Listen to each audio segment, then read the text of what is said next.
네, 결의안을 찬성합니다. 결의안에 담기지 않았지만 PPT 좀 올려주세요. 어제 언론 보도에 윤석열 피청구인 내란숙의 12월 7일 국회 그 대통령 담화 때 2차 계엄은 없을 것이다 라고 본인이 담화 때 말했는데도 불구하고 검찰 수사 보고서에는 이 피청구인의 담화가 거짓이다. 2차 계엄의 가능성이 있고 국회의원 체포와 계엄 해제 저지 에도 있을 수 있다라는 검찰 수사 보고서가 어제 보도가 됐습니다. 그리고 공수처 수사로도 김용현에게 윤석열이 고성을 지르며 핑계대지 말라고 다시 걸면 된다고 이렇게 얘기를 한 사실도 확인이 되었습니다.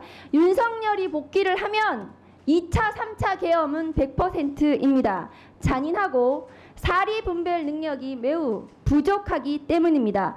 1987년 체제로 국민의 피땀으로 만들어진 헌법재판소는 내란숙의 피청구인에 대해서 신속히 선고를 해야 됩니다. 그렇지 않으면 스스로 헌법재판소는 존재의 이유를 몰각하고 헌법적 위기를 지금의 대한민국의 헌법적 위기를 스스로 초래했다는 책임에서 자유로울 수 없을 것입니다.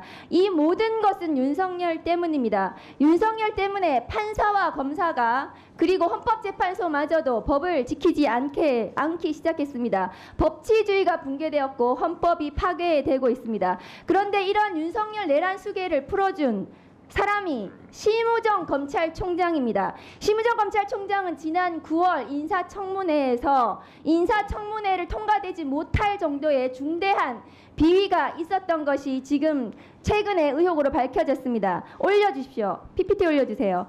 심우정 검찰총장의 딸이 국립외교원 연구원 채용 관련해서 최종 합격자가 되었습니다. 그런데 이 심우정 검찰총장의 딸은 다음 거 보내주세요.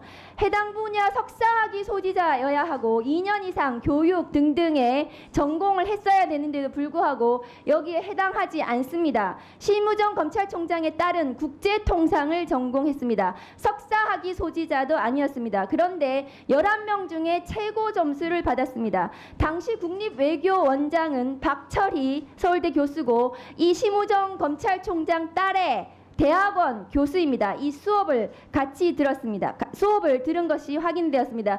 지난 9월 인사청문회 당시 심우정 검찰총장에 대해서 제가 제기한 문제점이 지금 또 드러난 것입니다. 다음 거 보여주세요.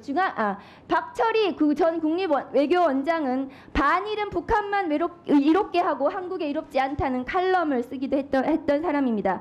이 심우정 검찰총장의 딸